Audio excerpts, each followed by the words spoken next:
I invited my partners to another EU's Big Five meeting, which should be held in Warsaw in late July. Thank you. Prende ora la parola il segretario generale della NATO, Mark Rutte. Secretary General, the floor is yours. Yeah, thank you so much, and thank you, Antonio, for organizing this event and also for inviting the EU and NATO. Basically, let me be very brief. Three big issues today, and all these three issues will also be central to the summit, the NATO summit in 2 weeks. One, we need to ramp up our defense spending. We heard the German Chief of Defense a couple of days ago saying that by 2029, by 2030, Russia could be ready to try something against NATO territory. So we are safe now, we are not safe 3 to 5 years from now, so we have to spend more. Luckily, it is not just in 2014 where we did this. We thought of a number and then we agreed to the number. No, the new spending target is really rooted in facts, a deep study we have done collectively on where the gaps are in our capabilities, how we have to fill them, and the defense ministers agreed on that last Thursday, and now it's up to the leaders to agree on the extra spending needed to make that possible. Second, spending is one thing, but we also need, and that's the second big issue, the defense industrial production.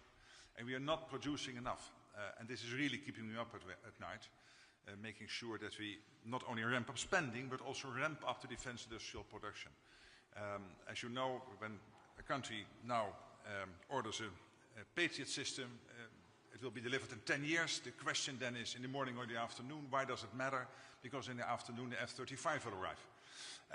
This is now the state of play. So we have fantastic industrial companies in the US, in all over Europe, in Canada, but they are not producing at speed. So we need more shifts, more production lines.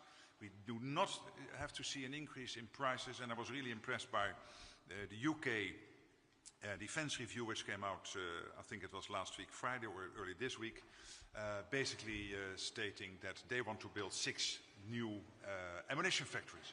And this is what we need all over Europe, because we are not producing, and particularly ammunition is crucial. And then thirdly, Ukraine. Because we need to make sure that Ukraine is in the best possible position to, one, maintain the ongoing conflict with Russia, the unprovoked Russian aggression against Ukraine, but also to be in the best possible position when a long-term ceasefire / a peace deal arises, to make sure that Putin will never ever try this again. And all these issues are discussed today. Really, I think this is very important, and this is basically a great build-up towards the summit in The Hague. Early next week, the G7, the week after the NATO summit, and there will also be an EU summit in that week. So this is NATO standing united, and I think that's a crucial message. So thank you again, Antonio. Ora l'alto rappresentante per gli affari esteri UE, Kaja Kallas. Thank you. It's good to be here again. Thank you, Antonio, for inviting us, and these topics are very crucial. And I would add, actually, to what Mark said, it's going to be a super week when it also starts with the Foreign Affairs Council in Europe, and then continues with the NATO summit as well as the European Council. So a lot of important decisions coming from there. As the ministers already emphasized today, it is clear that our commitment to our defense is stronger than ever. That means also a stronger Europe. Our 800 billion euro rearm initiative is a crucial step towards enhancing European security. Next week, the European Union will